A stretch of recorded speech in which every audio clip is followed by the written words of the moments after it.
All right, we're live on YouTube. I think. There's a delay. All right, there we go. First 5 seconds. All righty. Recording. All right, do your intro, Dave. All righty.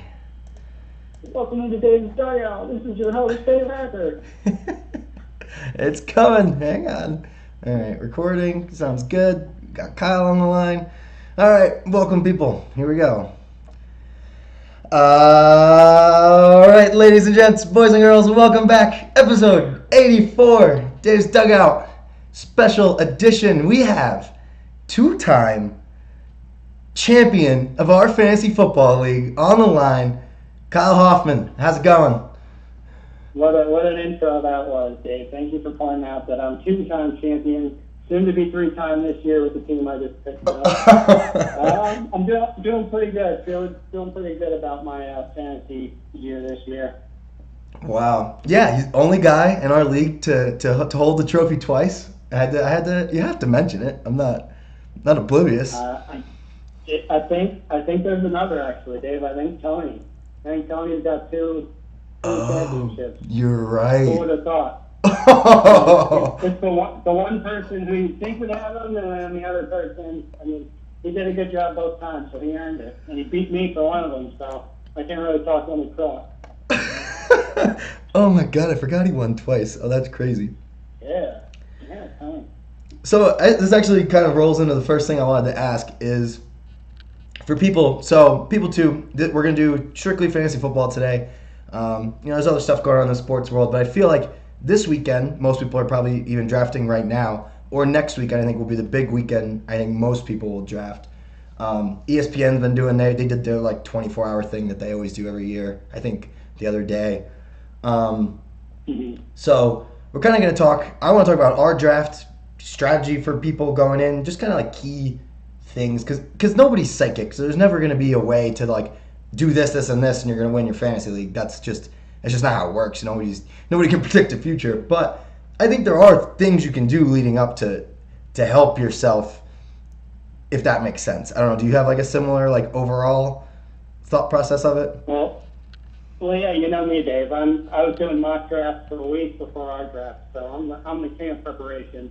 But yeah, I think there's definitely things, especially this year with COVID and everything, that you should be doing, and people you should be looking for, strategies you should be taking. But those are my opinions. But I definitely think there's a certain way to go about it this year.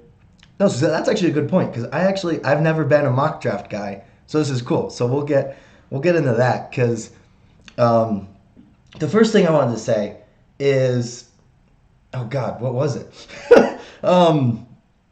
With leagues, would you go on the perspective of, do you do multiple leagues? I know some people do like 5, 6. They're in so many fantasy leagues. I used to find myself I was in multiple, and not to toot our horn, but I think this is the most competitive league I've done. I mean, I've done leagues with people from work and other jobs I've had. This league I think is the most competitive week in and week out every week. So I only focus on one. I don't know. Do you have like, do you think that helps or hurts? Do you think it helps to be like in 3 leagues and you can kind of see what else is going on, or do you stick to one? I think if you're trying to diversify your chances of winning some money, you should have a couple leagues. But in my case too, the league that we're in together is by far the one I care about the most. So that's the one I'm prepping for every year. That's the one I want to win every year. Last year I won another league I was in and won a couple $100, but it didn't feel like a good year because I finished like 6th in our league, and that's unacceptable. So yeah, I don't know. I think it's nice to have a couple leagues, but I definitely like to focus in on our league or whoever's listening's perspective league that they're most competitive in. And yes, I agree. Our league is definitely one of the more competitive ones you can find. Everybody takes it pretty seriously. Yeah, I'm shocked. And two, for just to put this out there for people, I think we'll be talking about, we do a point 0.5 PPR. So for everybody, for however much that matters, I don't know. I've never worried about that too much, but I think we found I think that's a perfect middle. I don't know why every league isn't just, I don't see why there's non PPR and there's 1 point. I don't see why everybody just doesn't meet at the middle and do point 0.5 like we do. That seems like a Yeah. like a Yeah, nice. I think that's the good happy medium.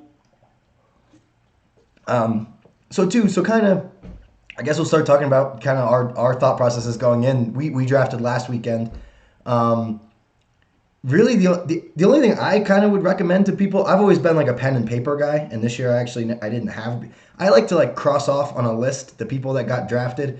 We do on ESPN. I know ESPN keeps track of it, but I just like to have something because sometimes when you're on the clock and you only have like 60 seconds to make a pick, I don't want to be like Mhm. scrolling through something trying to see if that guy's gone. I like to have a list. So for me personally, this year I printed out CBS Sports. They all do it now. NFL Network, ESPN, like a draft kit. I just printed out like their top 300 list or whatever it was, top 200, and then I kind of crossed off from their top 100 as we were going. I just like to have a list. Say people are drafting on YouTube or ESPN. I like to have a second list that's not the one you're drafting on, just for like a second opinion. I think you could pick. Mhm. I don't know if there's CBS does better than Yahoo or NFL. I think pick whatever website you trust more. So for me, I just went with CBS Sports, and that's kind of the only tool I use. What do you do going in? Like, do you have lists and stuff handy? Um, See, what I like to do is one of the cool things about our league that I really like is that we determine the draft order like well before the draft in a cool way this year with the horse race. Preferably, we do the home run derby, but this year the circumstances didn't allow for that. But Right. what I like to do is basically find like when I say this year I got the third pick, so I figured out like what picks I would have. So it was like 3, 22, 25, and so on and so forth. And then I'd go to the list of how the players will show on our draft on draft day, and then I'll like figure out what guys are like right around each pick, and then I'll have a list of guys at each of my picks that I'd like to take. And usually that goes okay for the first couple picks, and then people start falling, or I start like wanting to reach for people. So eventually, that probably goes out the door by the fifth, sixth round. But that's how it starts. That's how it starts. And about the list thing you said, actually, I like to use Fantasy Pros because Fantasy Pros actually takes an aggregate ranking of like a lot of industry experts and puts them together to do like what they call ECR, which is expert consensus ranking, and it shows you like on average where everybody's ranked over like pretty much every like platform. So I think that's a really good list to use. Oh, okay. Oh, I didn't know that. That's there you go, peeps. See, this is why we do this. We're giving tips for That's the. why that's you're talking to the two-time champ, baby. Oh man, It ain't luck. that's funny. Yeah, no, there's definitely some. There is some, there's some luck, but there's definitely there's. Yeah, definitely luck. There's definitely luck. I'm totally kidding. There's a lot of luck. Everyone who wins, not me, is luck, and every time I win, it's skill. Oh my gosh. Yeah. So the only thing I don't know why this just popped in my head as you said that about luck is the week to week thing to me is a flaw in the fantasy football system. I don't know if because you can have you could have the second best week in your league and lose, but you beat like all other 11 people essentially, or whatever. That always bugs me, but I guess that's the point of playoffs, and it ends up working itself out in the end. But I don't know. That just popped in my head. That really, and I think we've kind of tried I now. I like how some guys wanted to change it this year. We have like a little pot now. I think was it $60 if you were the regular season highest scorer. I think that's kind of a way to like even that out. Like say you had a great season but you get knocked out in the playoffs, you get something. I was definitely a supporter of that idea. And in other ways, like some leagues, I think do like a score against the league median, which is like basically like there's two, I guess in a way, two matchups every week where you're up against the person you're playing, and then you're up against the league median. So if you score, if you're a top six scoring team, you get a point, and then if you win your matchup, you get a point.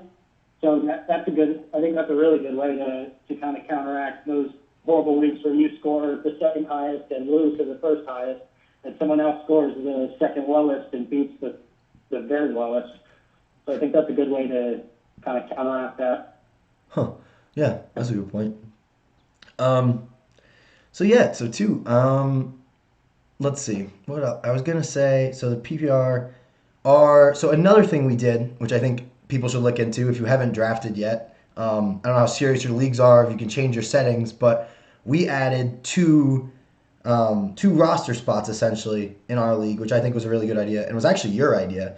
Um, and then I thought the keeper idea. I don't even know if we've actually gotten confirmation on this yet. For everybody out there, if this season does get cut short, knock on wood, hopefully it doesn't. A lot of people have a lot of money invested in the fantasy football and other things. If most people, maybe you'll get refunds this year, or you want to compile and play for double or nothing next year, I think is the way to go. And Kyle actually brought up the idea of getting two keepers for people that are in keeper leagues already. You know what that is, but I think like but only for next year. Like we wouldn't do keepers forever because of this. I think that's another way that I think if shit hits the fan, that I think that was a very good idea, and I think people should look into that in their leagues. I don't know if you want to talk on that Yeah, because that was your yeah. idea. So But, yeah, the boat. I thought that was a good idea, but the league shot that one down, and I think that's a total matter of personal opinion. I don't think it's a good or bad idea really, but I would have liked the idea, but we didn't end up doing it. yeah, I don't know what we voted. I don't know if like all the votes went to yes, play for double money, but it was like the keeper thing seemed to be what was holding people back. So I think we Yeah, agreed. I think we there's the agreed on keeper. playing for double money next year, but we didn't agree on the keepers. So I don't actually know. We need to look into that. Yeah. um, so yeah, so two. I guess let's dive into people's drafts. So Kyle, I think this is gonna be good too because we were essentially on opposite ends of the draft. You had, what did you say? You were 3 or 2? I was 3. Okay, he was 3 and I was 11. So it's essentially pretty pretty opposite as you can get almost. Yep. So, like you said, I think I've done that in years past. You had kind of spots where a couple people you want in the first round, a couple people you want to try to target in the second round, and like you said, it's easier in the beginning. So we'll start in the beginning, and I think you hit that on the head. I think it's really easy to plan who you want in the first and second round, and then it gets a little trickier. Like you said, people start falling. I think you can target people in like 5 and 6, and but I mean, we'll talk about it as we go, I guess. But so first round, you have the third pick. For people are at the top of the draft, you can cover, I guess, the beginning of rounds, and I'll cover the bottom since I mean you had 3 and I had 11. If you're in that 2 to 4 range, who were your picks for the second, third, fourth overall pick in the draft this year? Who'd you have your eye on? I I think there you got to go running back, and I think the options are really limited. After CMC going first, I think Saquon and Zeke are both safe choices if you like Alvin Cook or Alvin Kamara. I mean, Alvin Kamara was a great fantasy asset before he went down last year. And then I know Matt Hasbrook in our league, he reached for Clyde Edwards-Helaire at 4, and that's a bit of a gamble, but I mean, with the upside of Clyde Edwards-Helaire this year, I probably would have taken him at 4 too. I think 3 is the only spot I wouldn't have taken him. If I was 4, 5, 6, 7, I would have been targeting Clyde Edwards-Helaire all day. Oh wow. Okay, that's what I was gonna ask because yeah, I'm looking at our. I have like a draft recap of our draft pulled up, and he went 4. Um, I think I like you said. I think that was a gamble. What is he? I was gonna pull up that CBS list that I used for our draft. He was 6. So I think kind of what you just said. He's in that 4, 5, 6 range. Um, I was surprised he went 4. I probably would have went Dalvin Cook or Kamara just because we know. But like you said, I mean it's a gamble and one of those things like maybe you'll look really smart in your league if you take him 4 and I don't know. um, Yeah, I guess only time will tell. so and then 2, like you said, you go all running backs. We almost our first 11 picks were all running backs minus Michael Thomas. Do you like Michael Thomas at 6 or would you have let him fall? That's tough because Michael Thomas is a really good player, but the chances of him repeating last year, I mean, you can't rule anything out, but it's unlikely. But I mean, I would say 7 or 8. I'd probably take Michael Thomas. I'd probably put McCaffrey, Barkley, Elliott, Cook, Kamara, and maybe Edwards-Helaire above him. And then after that, I'd probably be taking Michael Thomas. I think I probably would take him over like the likes of Derrick Henry or Miles Sanders, Kenyon Drake, because those guys have some question marks, and you know what you're getting with Michael Thomas, which is just a top 5 wide receiver with more than likely the number 1 wide receiver upside. Well, yeah. So then kind of working down the draft. This is to where I was starting to. I had the 11th pick, so I've always kind of in the mindset the last couple of years. Running backs are kind of key in round 1. You want to try to get one.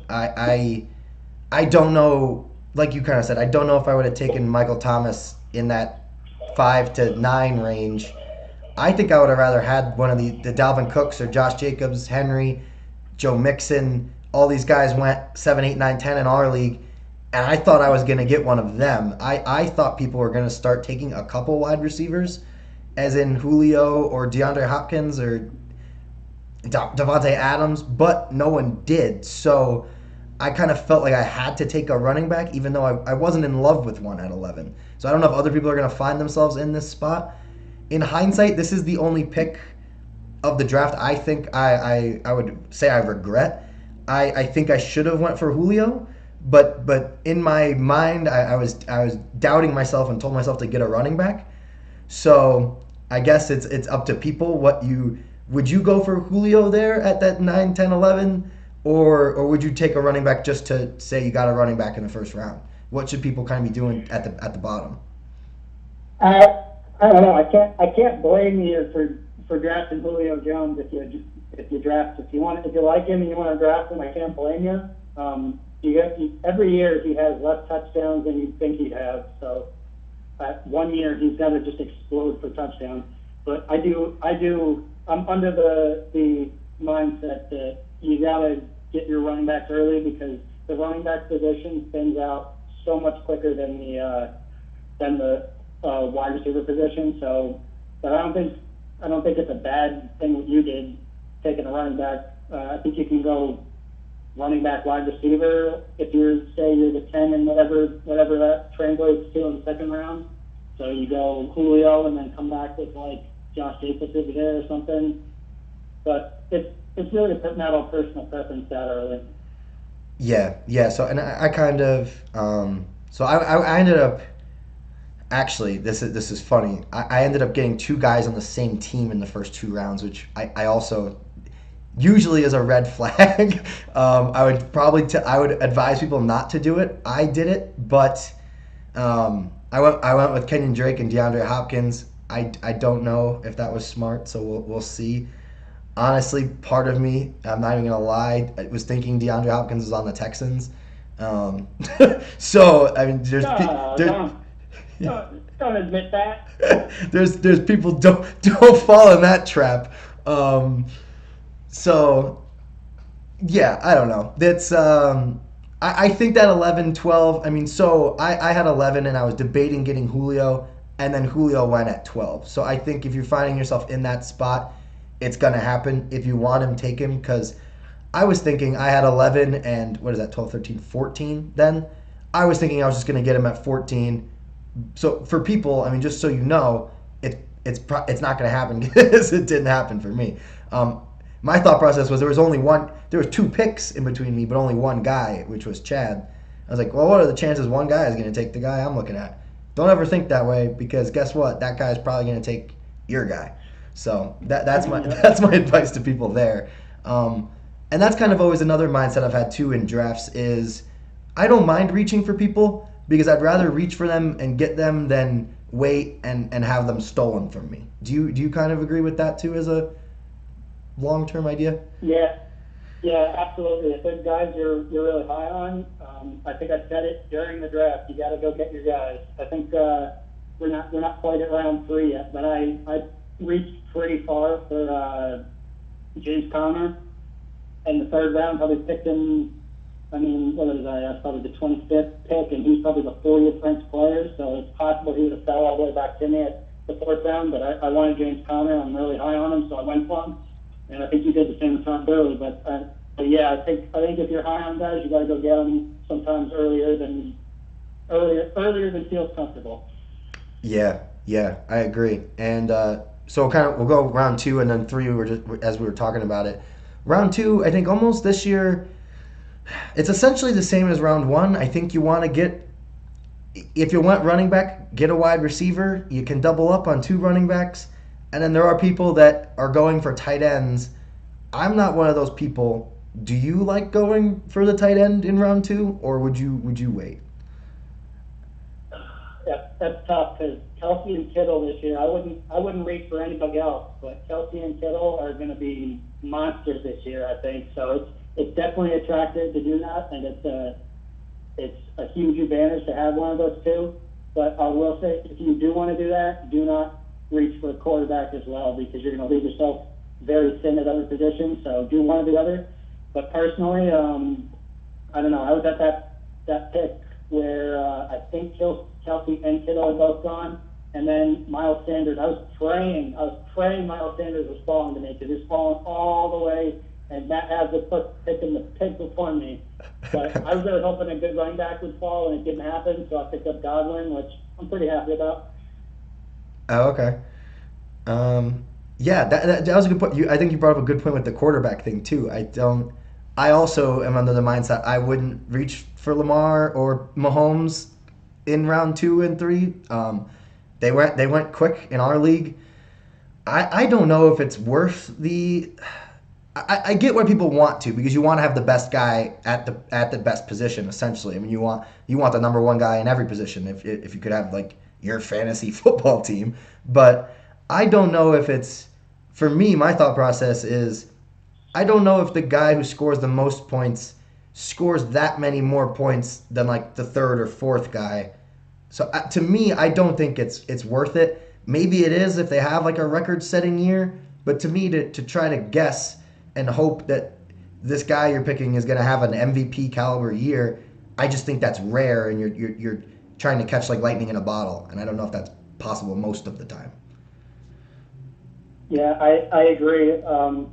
With especially Lamar Jackson, if you're drafting Lamar Jackson in the second round this year, you're literally drafting him for last year's output, and last year's output is like almost unattainable to do twice in a row. Like if he does it twice in a row, that will be like absolutely historic. So I wouldn't go and draft Lamar Jackson and Patrick Mahomes that early. But I can understand why people want to, especially I think Smitty took Christian McCaffrey and Patrick Mahomes, and I just that looks so good at the top of your roster that I don't blame him for doing that. Right. Yeah. Yeah. It's a good point, but to people's, I mean, I think I mean this is gonna come off like hot takey, like I'm just trying to say the opposite, but I'm not. I get the hype around Mahomes, but I don't know if it's warranted as much as he gets on ESPN. It's almost yes, he's like probably one of the best, if not the best players in the National Football League, but it's like one of those movies that people hype it up as the best movie ever.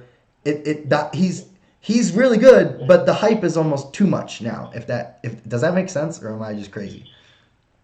No, no, I think as far as fantasy goes, definitely makes sense because he is a great player and he's gonna find ways to win games. And in real life, he's like already like shooting towards the goat status with one Super Bowl when the real goat is still playing with however many he's got. But as far as fantasy goes, they just to pick them that high, they need to do like Mahomes needs to throw for like 50 touchdowns, and Lamar Jackson needs to score 50 total touchdowns. And those things just don't happen often and don't happen back to back years. So I'm not touching those guys. Right. Yeah. All right. So that's kind of consensus. I mean, I think a lot of people. I mean, because people do it, and people are. I mean, and they're going early, so it's not even. I don't know. A lot of people. I would actually be curious to see what Kyle, our buddy Kyle Smith has to say. Actually, you guys know he used to do the podcast with me frequently. He, like you said, I mean, he got McCaffrey and Mahomes, and so people are doing it. And I don't know. I guess if you have the number one pick too, you kind of have to take McCaffrey. That one's not questionable. The Mahomes you don't have to do if you have that first pick in the second or third round. But like you said, I can understand why you would. We're both on the same mindset that we personally wouldn't.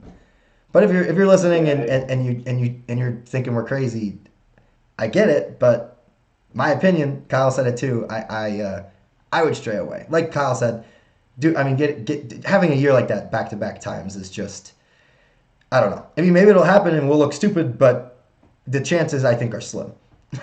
If that wraps that up. So our end of our second round. I mean, I think people, Kyle kind of said it. If you want to get one of those top two tight ends, go for it. I always like running back or wide receiver. I tried to. I think my first 4, 5, 6 rounds, I even went running back, wide receivers the whole time, just because I think they're just so valuable. So I think you can go that route, or I mean, there are people you could get your. You could get a top two tight end. You could get a top two quarterback. You could get a top two running back, and so you could have like a top guy in each position coming into round three, or you could have three running backs. You could have three wide receivers. I wouldn't recommend that, but ideally coming into round three, Kyle, do you have three running backs, or are you going for a tight end, a QB, or do you like running back? Do you want a wide receiver too, or are you aiming for three running backs? I guess is my question. yeah. I mean, it's like obviously it's about who's there at your picks. But what I did was I took Zeke, so I had the top running back. Then my next pick, no running backs I was too high on, fell to me. So I went with Godwin, who hopefully will be a top 5 receiver. I'm taking Brady 11. And then with my third round pick is where I reached. I think you reached for Gurley. I reached for Connor.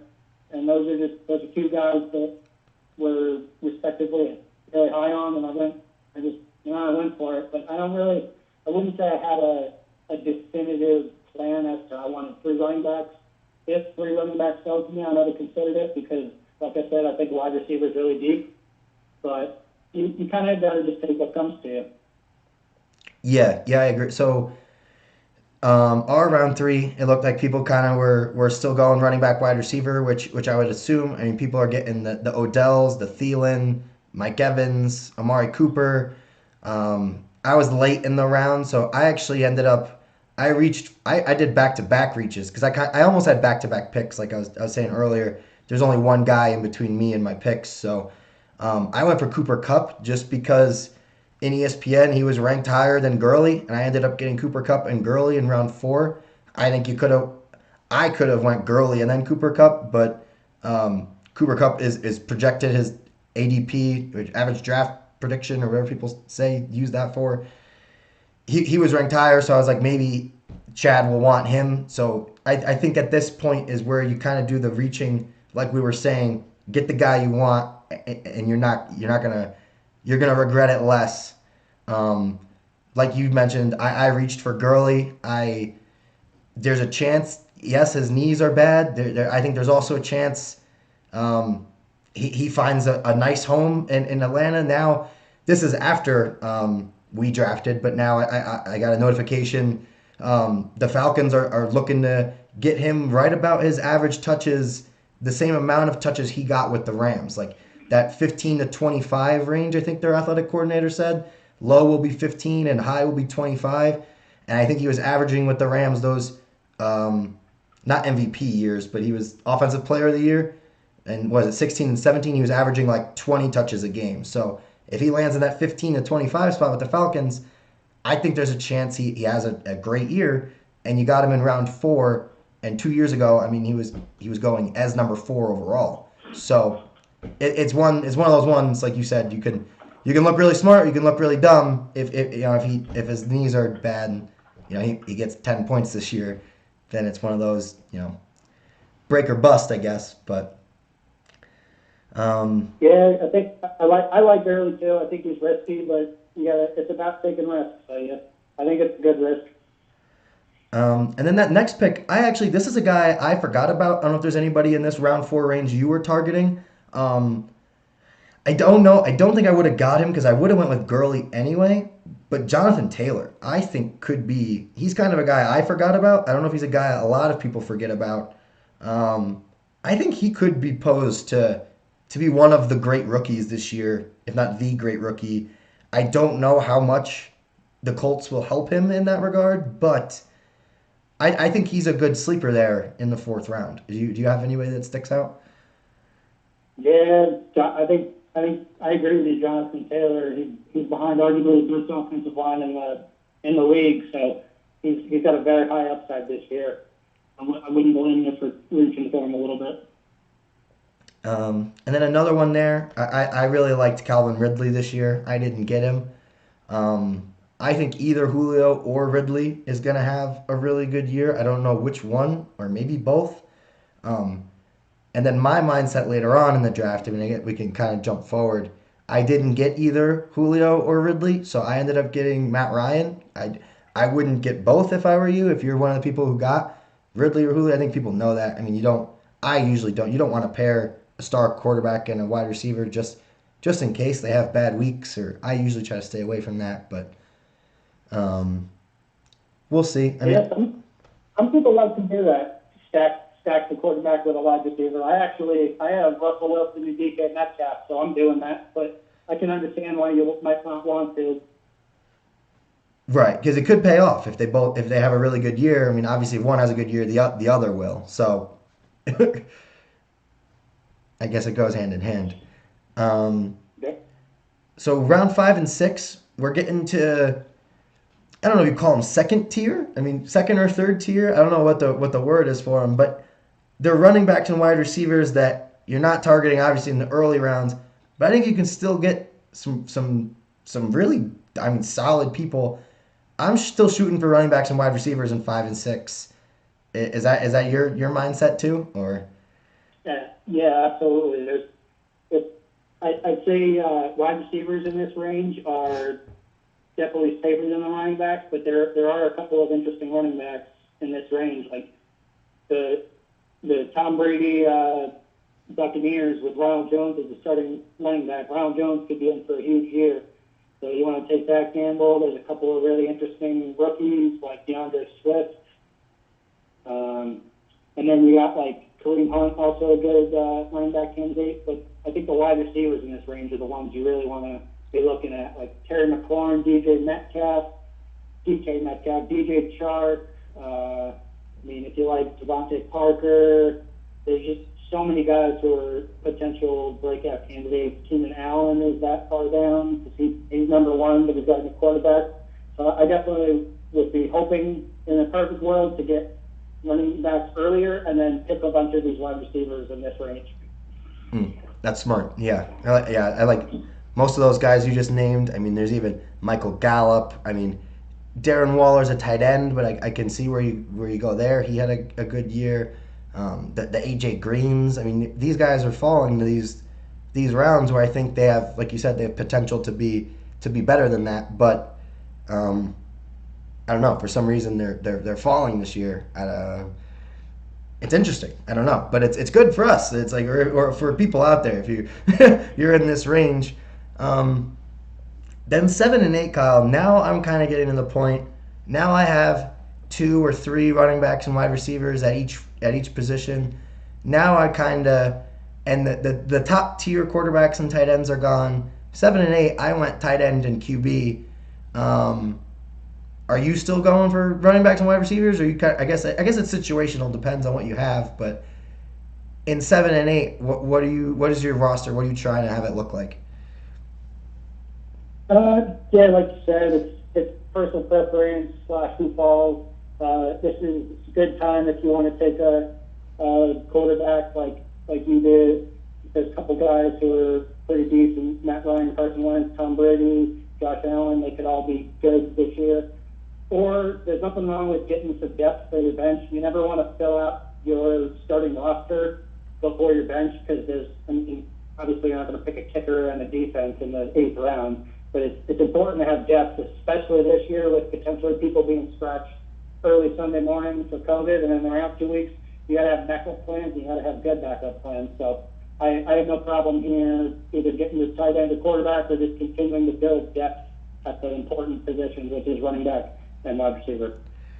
That's a good point. Actually, that's actually one of the questions I wanted to ask you. Did you take into account at all?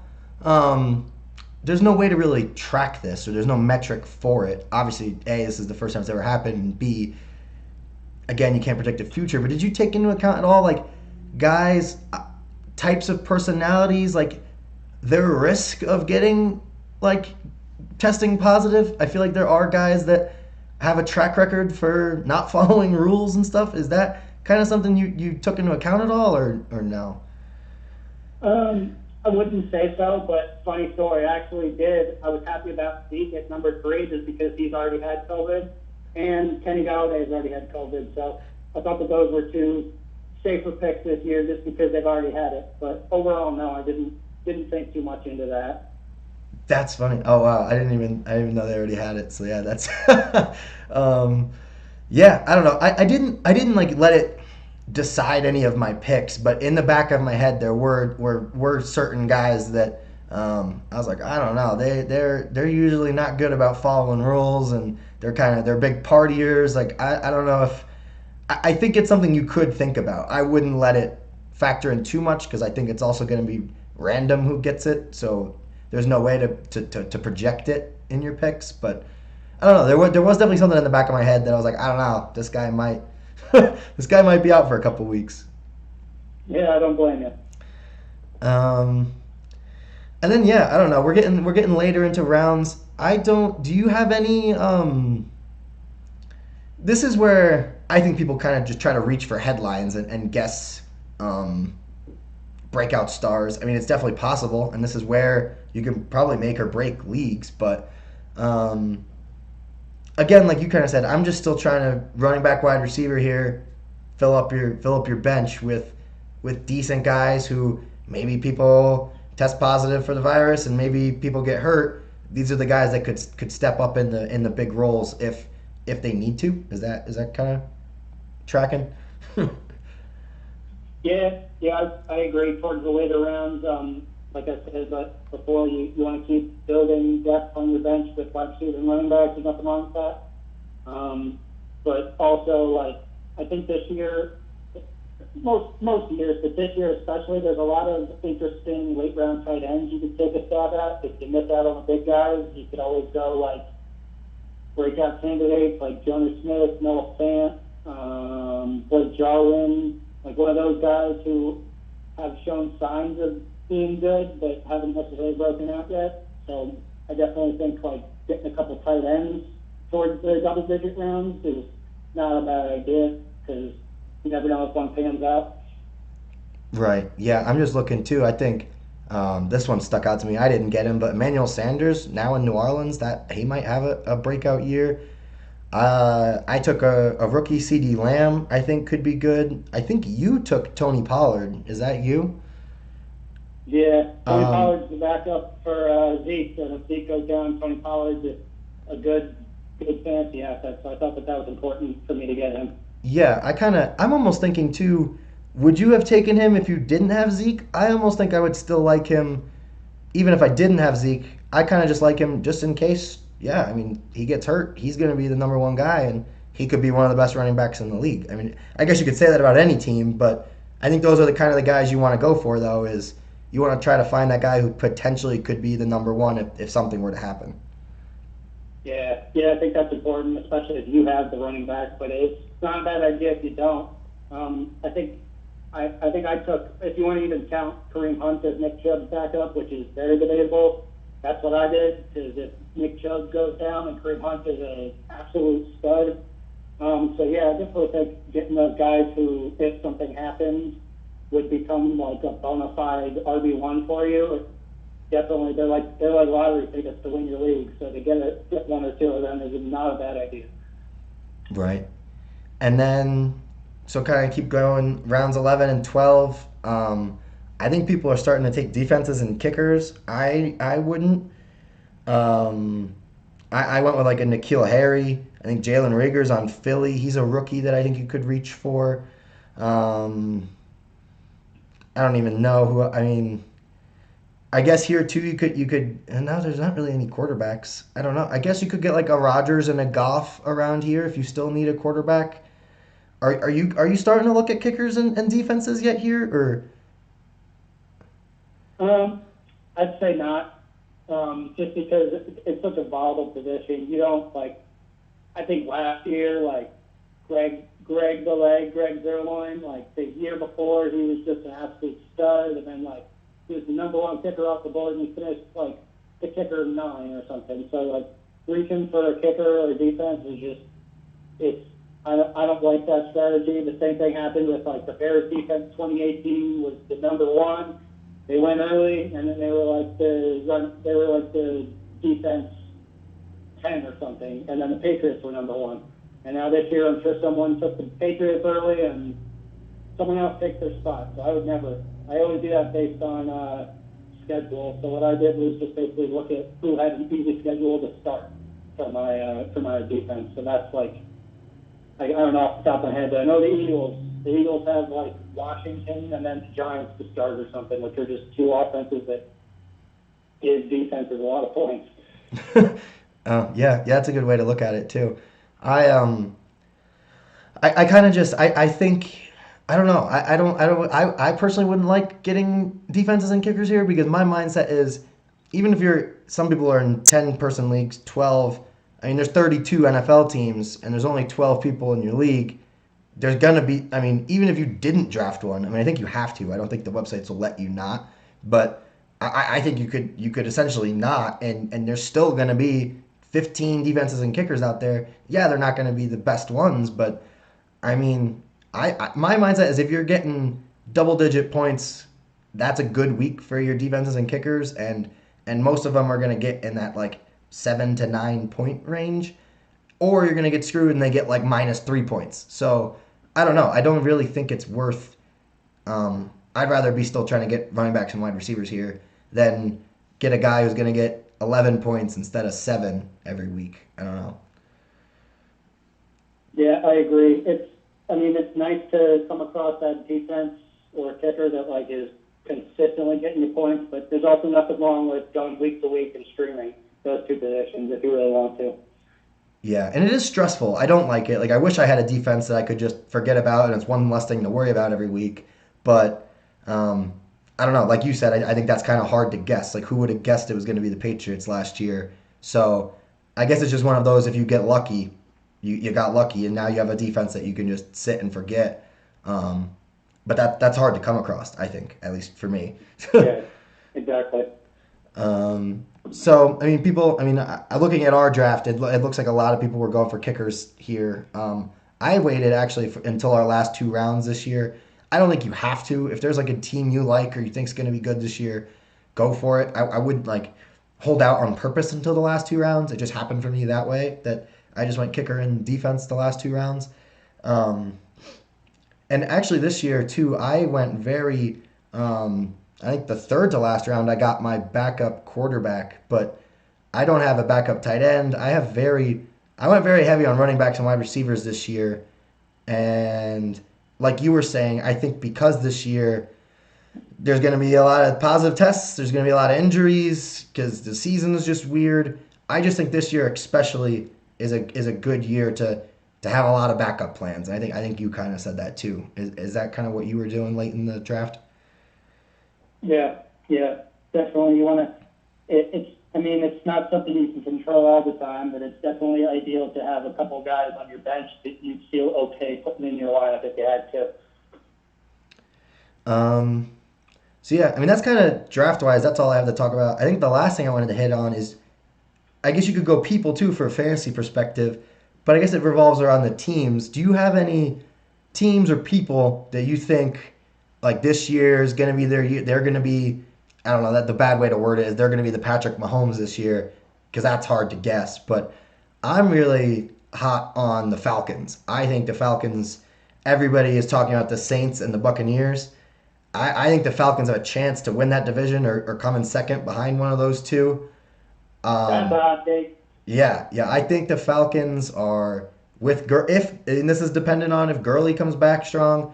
Matt Ryan, I think I said it during our draft, does usually really well in second years with offensive coordinators. I think the chips could all fall. Like you said, Julio has to have a year here where he catches a bunch of touchdowns. I don't see how the Falcons they might be bad just because that division is so good, but I also think that division is going to be um, almost like the NFC West has been. They might get like three teams into the playoffs this year if the Buccaneers do what people think. I almost think people should be talking about the Falcons as much as they're talking about the Bucks, but I see the Bucks have the star power, so I see why we're not. Do you have any teams that you're hot on like that? Well, yeah, I agree with you that the Falcons, as far as fantasy goes, that offense is probably going to produce a lot of good options this year. One guy you didn't touch on is their tight end who they traded for, Hayden Hurst. I think they're going to get him very involved. I was upset I didn't get him in our draft. I think he'll be a very good tight end option.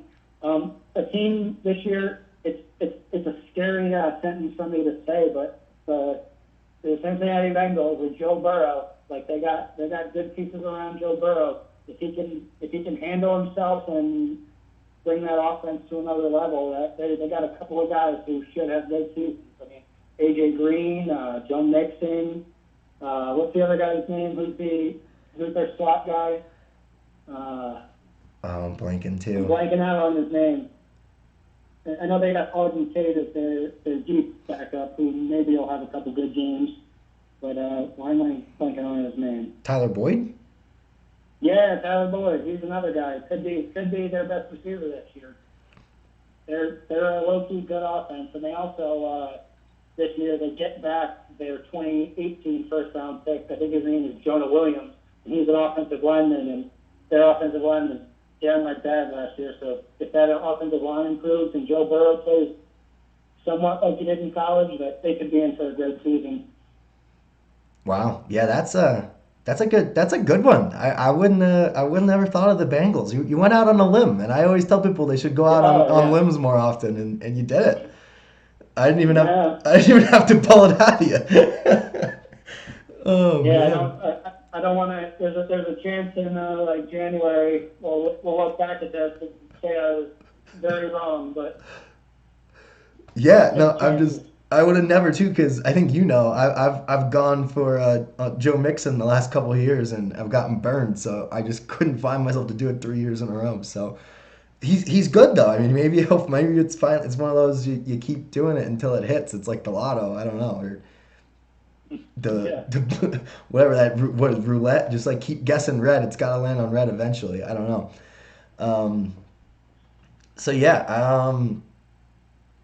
man, I don't know. I think that was pretty much everything I wanted to hit on. Do you have any last minute things that you thought of or? I want to know what you think of your team. What do you think of the LA Rams fantasy wise?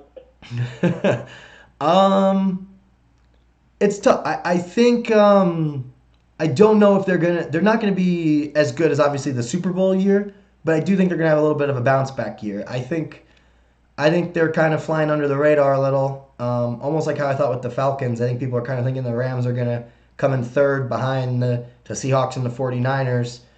I actually think that division's good too. I think the Cardinals are going to be better than last year. But the Rams, I think last year they lost a lot of close games. So, I think if it was this year now, they would have actually made the playoffs now at that extra spot. So, um, like if the Rams, I think their average, if quote unquote, if they had an average draft position, it's lower. I would buy them at the price I'm getting right now. I think they're going to be better than how much people are talking about. I do think the offense will still be good. They lost a couple pieces, but I hope they don't fall off. Obviously, from a fandom standpoint, but I think Goff's only learning from McVay more, so I think they'll be good. I think Cooper Cup, if he can stay healthy. I mean, he was when he got hurt, he was the best. I think the best wide receiver, maybe behind Thielen. Maybe he was the second. I think Cooper Cup. I've always thought this is one of the best wide receivers in the league, and I don't think people give him that much attention either. Yeah, I agree. I think they got a good squad. The wide receivers, tight end, new running back. I think the rookie that they got is pretty good. So I think they're a low key good team this year too. Yeah, I actually drafted Cam Akers. He's the rookie out of I think he was Florida State. And Mm-hmm. two from what I've looked up from him, he actually is one of those guys. He kind of fell under the national radar at Florida State. And in a real draft, the Rams kind of it seems like, at least in their opinion, they got a good steal at a good price where they drafted him. And somebody's got to fill those Todd Gurley shoes. I don't think anybody can be Todd Gurley. Obviously, I mean, he was like the best running back in football for 2 years in a row. I don't think Cam Akers, maybe he'll be that good, but that's rare. But I do think those are big shoes to fill, but I think he's going to be decent. I think there's potential. He could be like that, like a RB1-2 value, at least for a couple weeks in a row. Maybe, I don't know if we'll look back at the end of the season and he'll be a top 20 guy, but I think there's potential for it with that Rams offense. Yeah, I think with Sean McVay's mind and his skill, there's definitely a path for him to be a good RB2 this year. Yeah, that's funny. And how about your Giants? Are they better? Are they going to be better than the last couple of years? I'd say the Giants, they got talent for sure. Daniel Jones in his second year looking pretty good with a couple of good weapons around him. Obviously, Saquon Barkley is one of the best, if not the best, running backs in the league. But the offensive line is still suspect. A couple good wide receivers, Golden Tate, Sterling Shepard, Slayton on the outside, and Evan Ingram finally healthy this year, hopefully.